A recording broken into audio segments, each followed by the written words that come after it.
What's up, YouTube people? Shaggy the Writer coming at you live from the Cincinnati Public Library Makerspace. We're continuing our favorites. We're gonna make sure we actually get through this thing here. Got a couple hours till they close here. They've been gracious enough to let me use one of the computers, which I am super thrilled about because we're on chapter 8, and this is just when things start getting spicy. All kinds of love goes out to Against the World G, who I was going to invite yesterday, but I just have been debating about bothering him too much, all things considered. But he should possibly be showing up at any moment tonight, although, again, not holding him to anything, all things considered. Just mad love to you, bro. Mazel tov. Just want to give all kinds of love out to the r/alternate history hub Discord. Y'all have been very supportive. I love it. Well as Don't Watch, Continue, Doc Rose, Brittany Rakim, Marie, uh, Octawave for sure. Gotta show some love to Octawave. Uh, Maybe showing up and showing out. And of course, mad love to Renzo Flutes, all the way out in Nara. We just gotta go in again. We're here today on chapter 8, part 3, or part 4. Yo, guess the world G in the building. Oh my gosh, yes, just happy to see you here. We actually downtown today, bro. So if you ain't doing nothing after, holler at me. I had an interview nearby, and they have this really dope makerspace, and the staff here is just magnificent. So all kinds of love to these folks a couple blocks up from you. I'm parked at the casino. I'll just have to move my car if you want me to slide through. But chapter 8, from somewhere at the bottom of a passage, the smell of roasting coffee, real coffee, not victory coffee, came floating out onto the street. Winston paused involuntarily. For perhaps 2 seconds, he was back in the half-forgotten world of his childhood. Then a door banged, seeming to cut off the smell as abruptly as though it had been a sound. He had walked several kilometers over pavements, and his varicose ulcer was throbbing. This was the second time in 3 weeks that he had missed an evening in the community center. A rash act, since you could be certain that the number of your attendances at the center were carefully checked. In principle, a party member had no spare time and was never alone except in bed. It was assumed that when he was not working, eating, or sleeping, he would be taking part in some kind of communal recreations. To do anything that suggested a taste for solitude or even go for a walk by yourself was always slightly dangerous. There was a word for it in Newspeak. Own life, it was called, meaning individualism and eccentricity. But this evening he came out of the ministry, and the balminess of the April air had tempted him. The sky was warmer blue than he had seen in that year, and suddenly the long, noisy evening at the center, the boring, exhausting games, the lectures, the creaking camaraderie oiled by gin had seemed intolerable. On impulse, he had turned away from the bus stop and wandered off into the labyrinth of London, first south, then east, then north again, losing himself along unknown streets and hardly bothering in which direction he was going. If there is hope, he had written in the diary, it lies in the proles. The words kept coming back to him, statement of a mystical truth and palpable absurdity. He was somewhere in the vague brown-colored slums to the north and east of what had once been St. Pancras Station. He walked up the cobbled street of little two-story houses with battered doorways which gave straight on the pavement and which were somehow curiously suggestive of rat holes. There were puddles of filthy water here and there among the cobbles, in and out of the dark doorways and down narrow alleyways that branched off of either side. People swarmed in astonishing numbers. Gills at full bloom with crudely lipstick mouths, and youths who chased like girls, and swollen wildling women who showed you what the girls would be like in 10 years' time, and old bent creatures shuffling along on splayed feet, and ragged barefooted children who played in the puddles and then scattered angrily from their own mothers. Perhaps a quarter of the windows in the street were broken and boarded up. Most of the people paid no attention to Winston. A few eyed him with a sort of guarded curiosity. Two monstrous women with brick red forearms folded across their aprons were talking outside a doorway. Winston caught the scraps of conversation as he approached. Yes, I says to her, that's all very well, I says. But if you'd been in my place, you'd have done the same as what I've done. It's easy to criticise, I says, but you ain't got the same problems as what I got. Oh, said the other, that's just where it is. His strident voices stopped abruptly. The women studied him in hostile silence as he went past. But it was not hostility exactly, merely a kind of wariness, a momentary stiffening as they passed some unfamiliar animal. The blue overalls of the party could not be a common sight in a street like this. Indeed, it was unwise to be seen in such places unless you had definite business there. The patrols might stop you if you happened to run into them. May I see your papers, comrade? What are you doing here? What time did you leave work? Is this your usual way home? And so on and so forth. Now that there was any rules against walking home by an unusual route, but it was enough to draw attention if the thought police heard about it. Suddenly the whole street was in commotion. There were yells of warning from all sides. People were shooting out the doorways like rabbits. A young woman leapt out of the doorway a little ahead of Winston, grabbing up a tiny child playing in the puddle, whipped her apron around it, and leapt back again, all in one movement. At the same instant, a man in a concerta-like black suit, who had emerged from a side alley, ran toward Winston, pointing to the sky. "Steamer!" he yelled. "Look out, governor! Bang overhead! Lay down quick!" Steamer was a nickname which, for some reason, the proles applied to rocket bombs. Winston promptly flung himself on his face. Proles were nearly always right when they gave you a warning of this kind. They seemed to possess some kind of instinct which told them several seconds in advance when a rocket was coming, although the rockets supposedly traveled faster than sound. Winston clasped his forearms around his head. There was a roar that seemed to make the pavement heave. A shower of light objects pattered onto his back. When he stood up, he found that he was covered with fragments of glass from the nearest window. He walked on. The bomb had demolished a group of houses 200 meters up the street. A black plume of smoke hung in the sky, and below it a cloud of plaster dust, with which a crowd was already forming round the ruins. There was a little pile of plaster lying on the pavement ahead of him, and in the middle of it he could see a bright red streak. When he got up to it, he saw that it was a human head severed at the wrist. A human hand severed at the wrist. Apart from the bloody stump, the hand was so closely whitened as to resemble a plaster cast. He kicked the thing into the gutter and then, to avoid the crowd, turned down the street to the right. Within 3 or 4 minutes he was out of the area which the bomb had affected, and the sordid, swarming life of streets was going on as though nothing had happened. It was nearly 20 hours, and the drinking shops which the proles frequented, pubs they called them, were choked with customers. From their grimy swing doors, endlessly opening and shutting, there came forth a smell of urine, sawdust, and sour beer. In an angle formed by a projecting house front, 3 men were standing very close together. The middle one of them holding a folded-up newspaper, which the other 2 were studying over his shoulders. Even before he was near enough to make out the expression on their faces, Winston could see absorption in every line of their bodies. It was obviously some serious piece of news that they were reading. He was a few paces away from them when suddenly the group broke up and 2 of the men were in violent altercation. For a moment they seemed almost on the point of blows. "Can't you blame well listen to what I say? I tell you no number ending in 7 ain't won in over 14 months.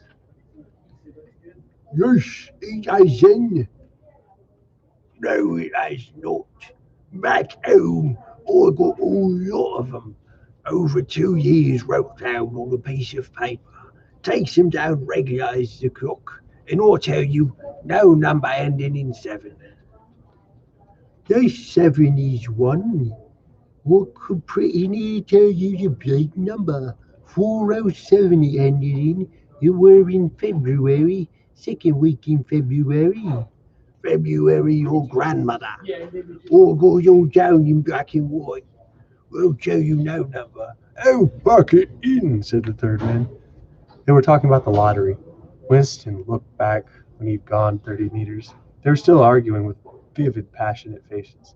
The lottery, with its weekly payout of enormous prizes, was the one public event to which the proles paid serious attention. It was probable that there were some millions of Poles for whom the library was the principal, if not the only reason for remaining alive. It was their delight, their folly, their anodyne, their intellectual stimulant. Where the lottery was concerned, even people who could barely read and write seemed capable of intricate calculations and staggering feats of memory. There was a whole tribe of men who made a living simply by selling systems, forecasts, and lucky amulets. Winston had nothing to do with the running of the lottery, which was managed by the Ministry of Plenty. But he was aware, indeed, that everyone in the party was aware, that the prizes were largely imaginary. Only small sums were actually paid out, the winners of the big prizes being non-existent persons. In the absence of any real intercommunication between one part of Oceania and another, this was not difficult to arrange. But if there was hope, it lay in the proles. You had to cling on to that. When you put it into words, it sounded reasonable. It was when you looked at them as human beings passing you on the pavement that it became an act of faith. The street onto which he had turned ran downhill. He had a feeling that he had been in this neighborhood before, and that there was a main thoroughfare not far away. From somewhere ahead came a din of shouting voices. The street took a sharp turn, and then ended in a flight of steps which led down into a sunken alley where a few stall-keepers were selling tired-looking vegetables. At this moment Winston remembered where he was. The alley led out into the main street, and down the next turning.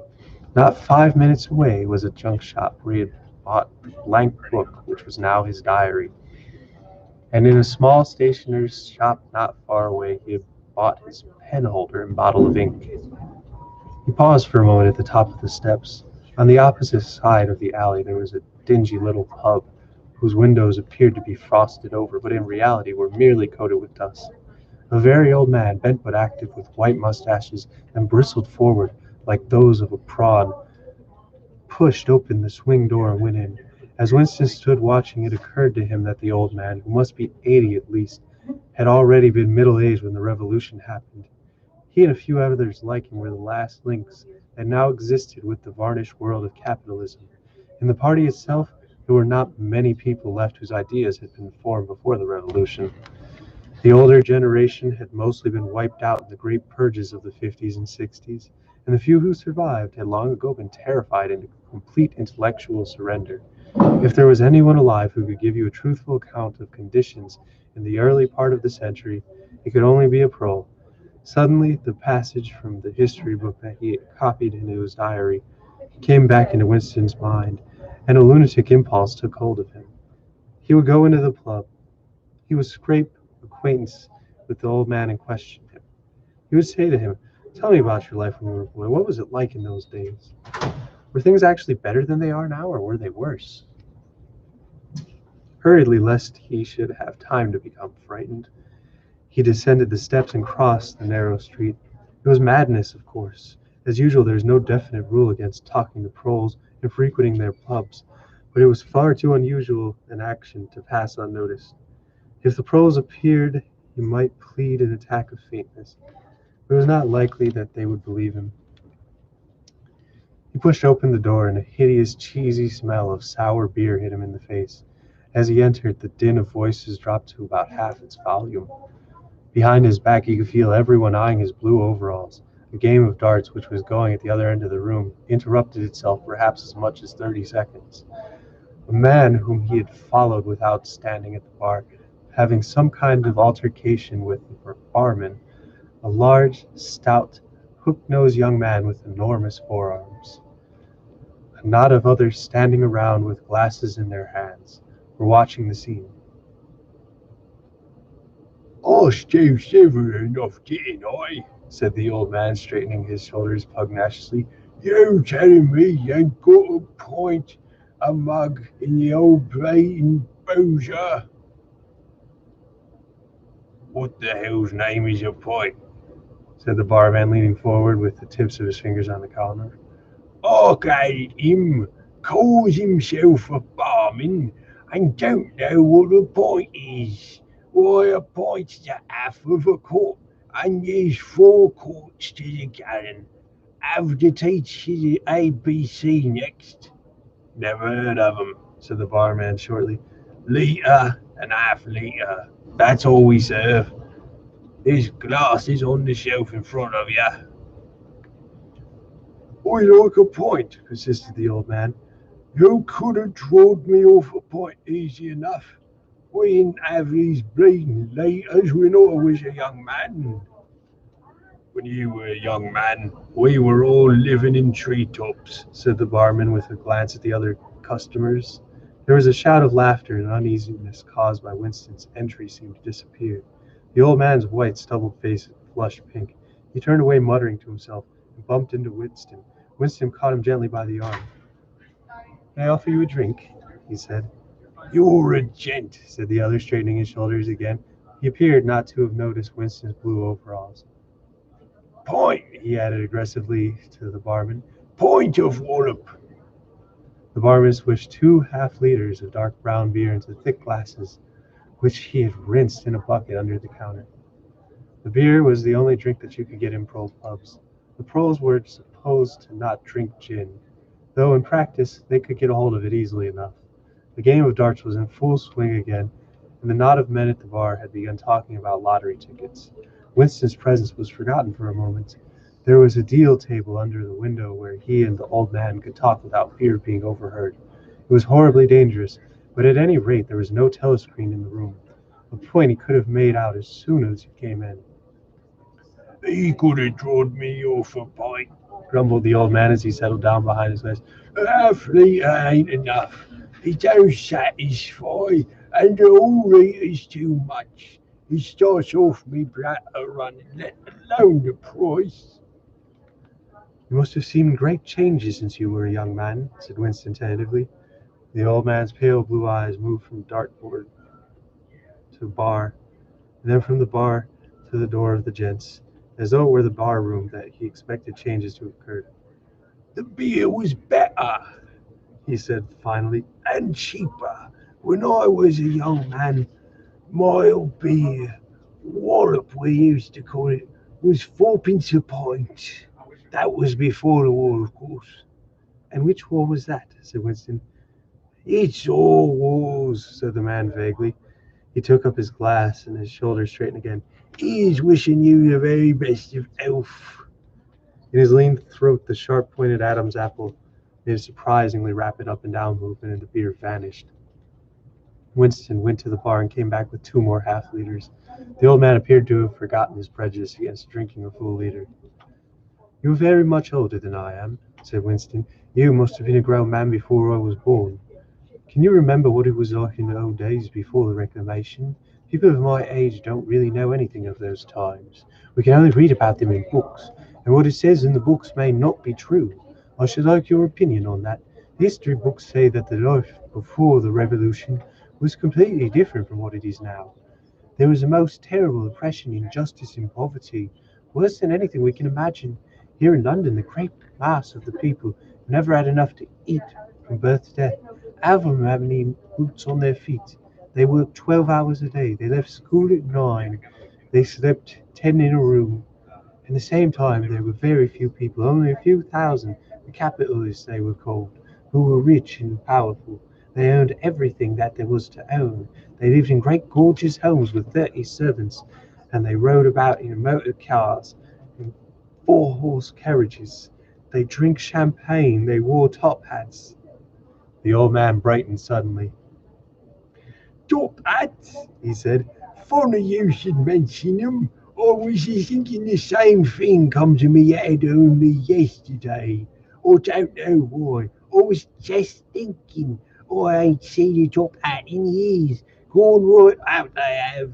Last time I wore one was at my sister-in-law's funeral, and that was, well, I couldn't give you a date, but it must have been 50 years ago. Of course, it was only I for the occasion, you understand. how he be talking though. I love how he wrote this character because bro really do talk like that.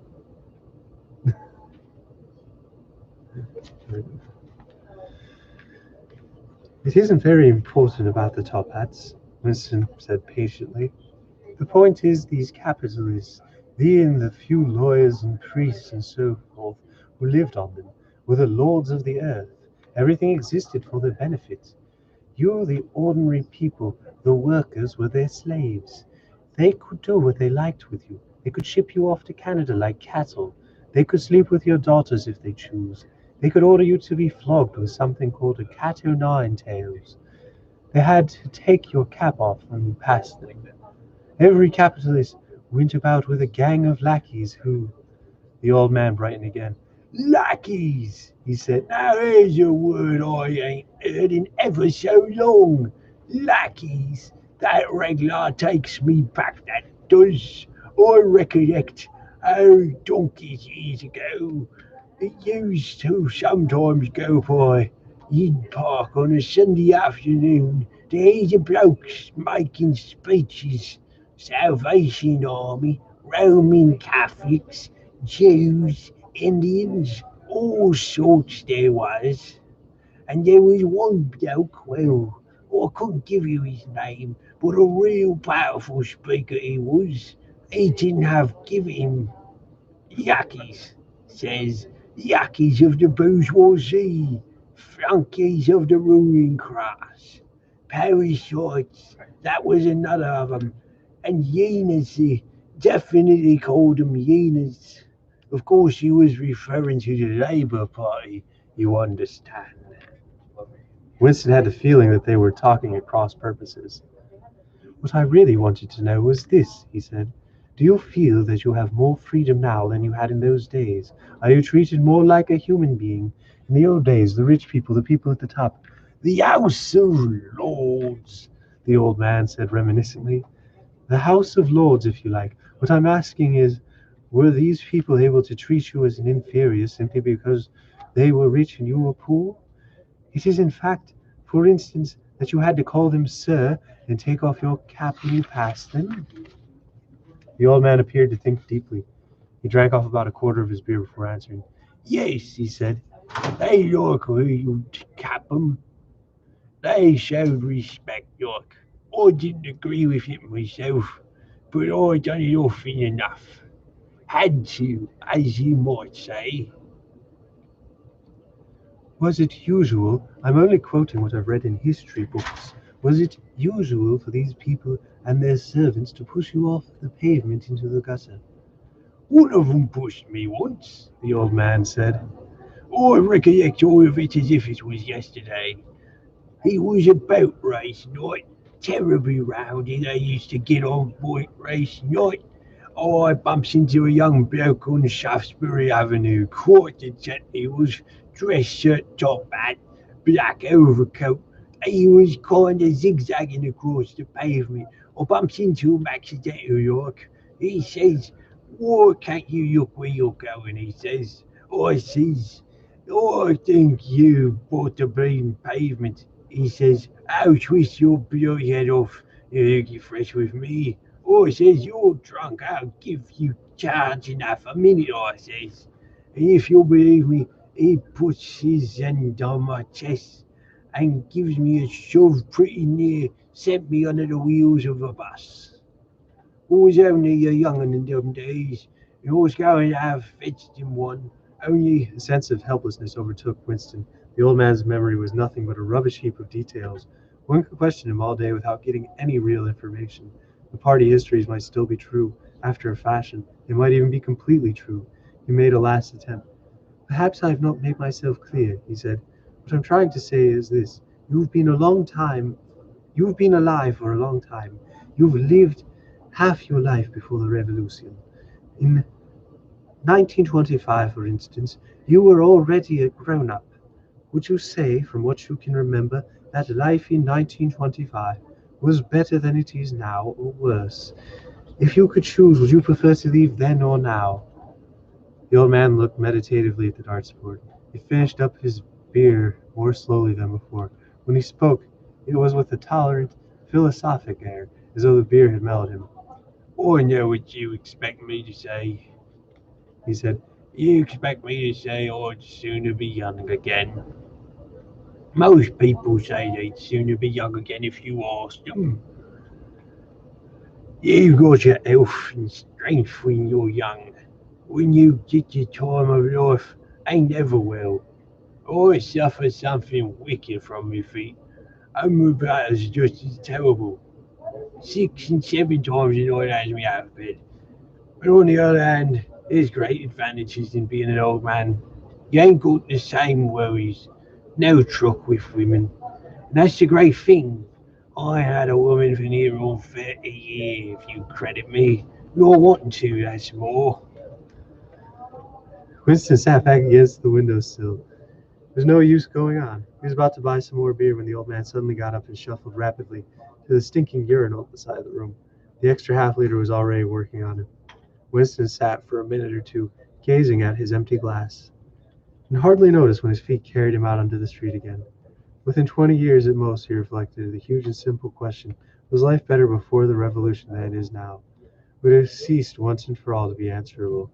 But in effect, it was unanswerable even now, since the few scattered survivors from the ancient world were incapable of comparing one age with another.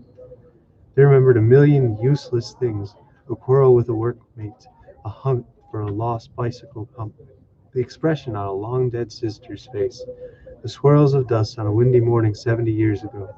But all relevant facts were outside of their range of vision. They were like the ant, which can see small objects but not large ones. And when memory failed and written records were falsified, when that happened, the claim of the party to have improved the conditions of human life had got to be accepted, because there did not exist, and never again could exist, any standard against which it could ever be tested. At this moment his train of thought stopped abruptly. He halted and looked up. He was in a narrow street with a few dark little shops interspersed among dwelling houses. Immediately above his head there hung three discolored metal balls which looked as though they had once been gilded. He seemed to know the place. Of course, he was standing outside the junk shop where he bought the diary. A twinge of fear went through him. It had been a sufficiently rash act to buy the book in the beginning, and he had sworn never to come to the place again.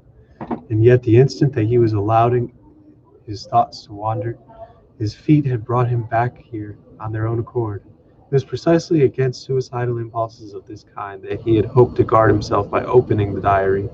At the same time he noticed that, although it was nearly 21 hours, the shop was still open.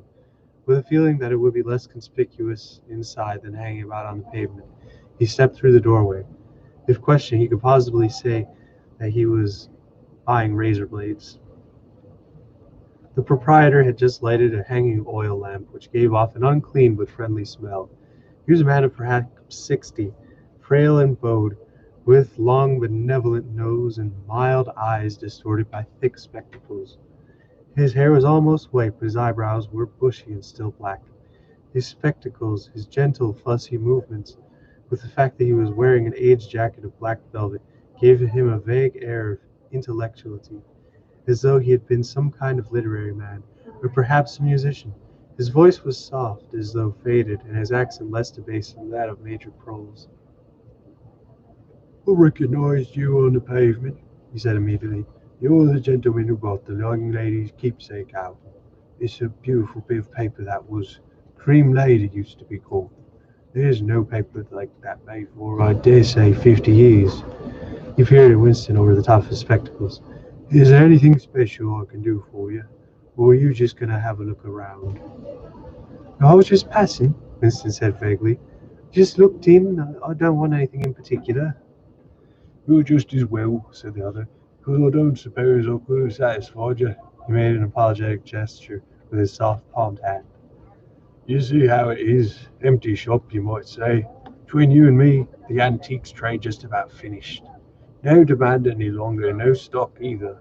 Furniture, china, glass, it's all been broken up by degrees. Main library will be closing tonight. If you are working on a computer, please be sure to save your work before shutting it down. pick up any items you may have at the printer. Also be sure to take Library any items you announcement. wish to borrow to a self-checkout station. I don't know why I thought this place was open till 9. Once again, the main library will be closing in Uh, 15 minutes. Thank you. Oh man. Between you and me, the antiques trade is just about finished. No longer any demand of stock either. Furniture, china, glass, it's all been broken up by degrees. And of course, the metal stuff's mostly been melted down. I haven't seen a brass candlestick in years. The tiny interior of the shop was in fact uncomfortably full, but there was almost nothing in it of the slightest value. The floor space was very restricted because all around the walls were stacked innumerable dusty picture frames. In the window were trays of nuts and bolts, worn out chisels, pen knives with broken blades, tarnished watches that did not even pretend to be going in order, and miscellaneous rubbish.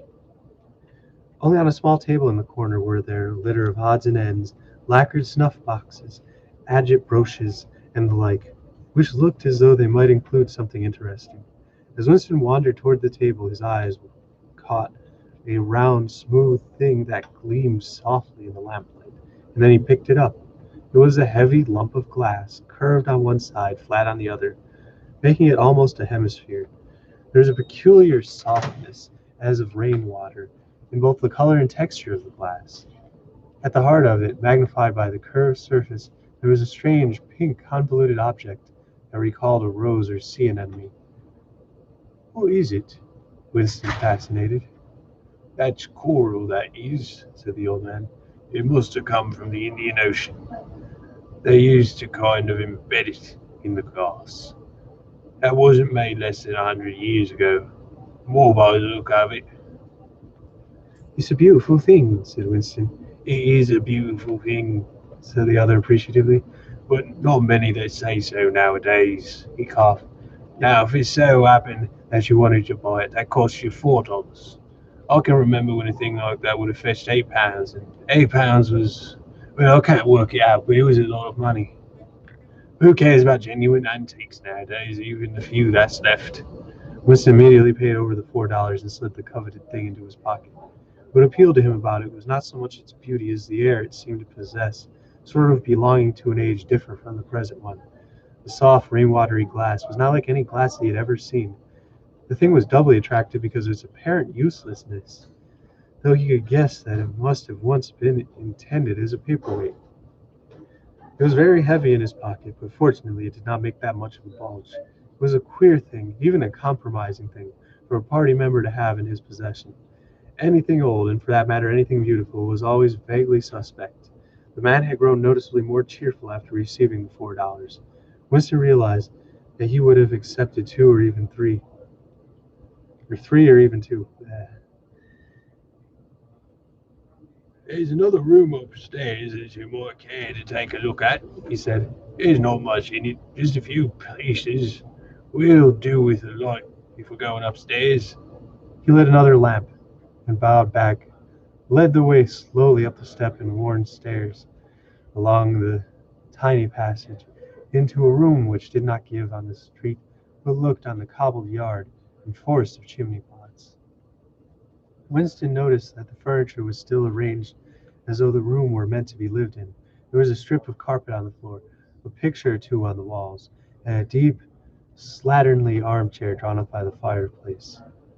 An old-fashioned glass clock with a 12-hour face was ticking away on the mantelpiece. Under the window, and occupying nearly a quarter of the room, was an enormous bed with the mattress still on it. We lived here till my wife died, said the old man half apologetically. I'm selling the furniture off little by little. Now that's a beautiful mahogany bed, or at least it would be if you could get the bugs out of it. But I dare say you'd find it a little bit cumbersome. He was holding the lamp high up so as to illuminate the whole room, and as the warm, dim-lit place looked controversially inviting. Oh God, that was so hard to spit out for something.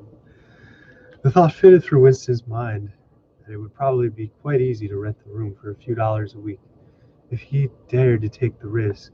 It was a wild, impossible notion to be abandoned as soon as he thought of but the room had awakened him in a sort of nostalgia, sort of ancestral memory.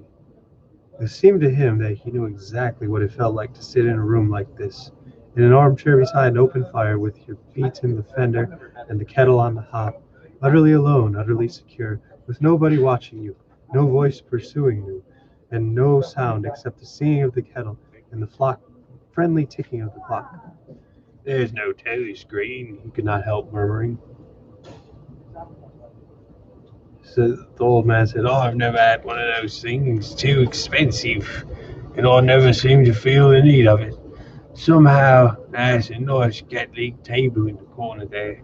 Oh, of course, you'd have to put new hinges on it if you wanted to use the flaps." There was a small bookcase in the corner, and Winston had already gravitated towards it. It contained nothing but rubbish. The hunting down and destruction of books had been done with the same thoroughness in the prole quarters as everywhere else. It was very unlikely that there existed anywhere in Oceania a copy of a book printed earlier than 1960. The old man, still carrying the lamp, was standing in front of the picture in a rosewood picture frame that hung on the side of the opposite of the bed. "Now, if you happen to be interested in old prints at all," he began delicately. Winston came to examine the picture. It was a steel engraving of an oval building with rectangular windows and a small tower in front. There was a railing running around the building, and at the rear end there was what appeared to be a statue. Winston gazed at it for some moments. It seemed vaguely familiar, though he did not remember the statue. "The frame's fixed to the wall," said the old man, "but I could unscrew it for you, I dare say." "I know the building," Winston said finally. "It's a ruin now. It's in the middle of the street outside of the Palace of Justice." "That's right, outside the law courts. It was bombed many years ago. It was a church at one time. St. Clement's Dane, the name was." He smiled apologetically, as though conscious of saying something slightly ridiculous, and added, "Oranges and lemons, say the bells of St. Clement's." "What's that?" said Winston. Oranges and lemons, say the bells of St. Clement's. That was a rhyme we had when I was a little boy. How it goes on I don't remember, but I do know how it ended up. Here comes a candle to light you to bed. Here comes a chopper to chop off your head. It was kind of a dance. They held out their arms for you to pass under, and then when came "Here comes the chopper," they brought their arms down and caught you. It was just the names of churches. All the London churches were in it. All were the principal ones, that was. Winston vaguely wondered what century the church belonged. It was always difficult to determine the age of a London building. Anything large and impressive, if it was reasonably new in appearance, was automatically claimed to have been built since the Revolution, while anything that was obviously of an earlier date was ascribed to some dim period called the Middle Ages. The centuries of capitalism were held to have produced nothing of value. One could not learn from architecture any more than one could learn it from books. Statues, inscriptions, memorial stones, the names of streets, anything that might throw light upon the past had systematically been altered. "I never knew he'd been a church," he said. "There's a lot of 'em left, really," said the old man, "though they've been put out of uses. Now, how does the rhyme go? Oh, I've got it. Oranges and lemons, say bells of St. Clement's. You owe me 3 farthings, say bells of St. Martin's. There, now that's as far as I can get. The farthing was a small copper coin, something like a cent." "Where was St. Martin's?" said Winston. "St. Martin's, that's still standing. It's in Victory Square, alongside a picture gallery, building a kind of triangular porch and pillars in front, and a big flight of steps."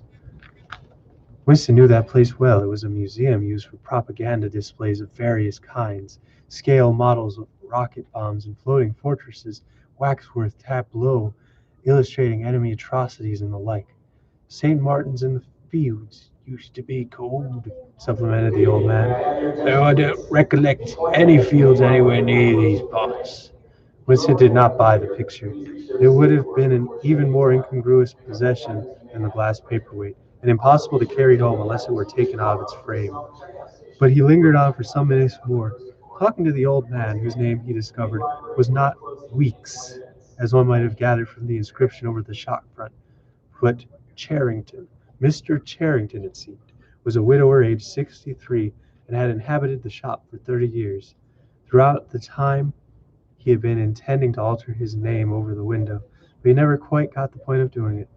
All the while they were talking, the half-remembered rhyme kept running through Winston's head. Oranges and lemons, say the bells of St. Clement's. You owe me 3 farthings, say the bells of St. Martin's. It was curious. When you said it to yourself, you had the illusion of actually hearing bells. The bells of a lost London that still existed somewhere or other, disguised or forgotten. From one ghostly steeple or another, he seemed to hear them pealing forth. Yes, so far as he could remember, he had never heard any real-life church bells singing. He got away from Mr. Charrington and went down the stairs alone, so as not to let the old man see him reconnoitering in the street before he stepped out of the door. He already made up his mind that after a suitable interval, a month, say, he would take the risk of visiting the shop again. It was perhaps not more dangerous than shirking an evening at the center. The serious piece of folly had been to come back here in the first place after buying the diary, and without knowing whether the proprietor of the shop could be trusted. However, that thought again, he would come back. He would buy further scraps of beautiful rubbish. He would buy the engraving of St. Clement's Dane, take it out of its frame, and carry it home concealed underneath the jacket of his overalls. He would drag the rest of that poem out of Mr. Charrington's memory. Even the lunatic project of renting the room upstairs flashed momentarily through his mind again. For perhaps 5 seconds exaltation made him careless, and he stepped out onto the pavement without so much as a preliminary glance through the window. He even started humming to an improvised tune. Oranges and lemons, say the bells of St. Clement's. You owe me 3 farthings, say the... Suddenly his heart turned to ice, and his bowels to water. A figure in blue overalls was coming down the pavement not 10 meters away. It was the girl from the fiction department, the girl with dark hair. The light was failing, but there was no difficulty in recognizing her. She looked him straight in the face and walked quickly on, as though she had not seen him. For a few seconds Winston was too paralyzed to move. Then he turned to the right and walked heavily away, not noticing for the moment that he was going in the wrong direction. At any rate, one question was settled. There was no doubting any longer that the girl was spying on him. She must have followed him here, because it was not credible that by pure chance she would have happened to be walking on the same evening that same obscure back street, kilometers distant from any quarter where party members lived. It was too great a coincidence. Whether she was really an agent of the thought police or simply an amateur spy, actuated by officiousness, hardly mattered. It was enough that she was probably watching him. Probably she had seen him going to the pub as well. It was an effort to walk.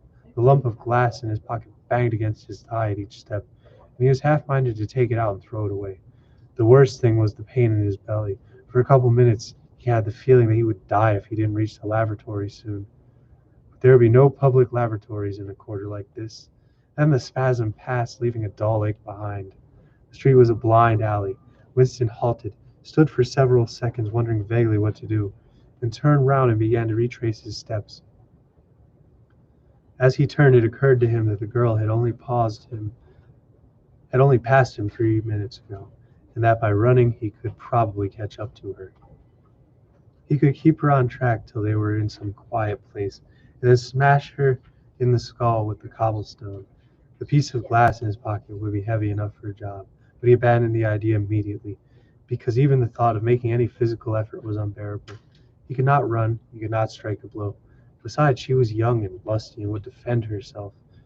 He had thought of also hurrying to the community center and staying there till the place closed, so as to establish a partial alibi for the evening. But that too was impossible.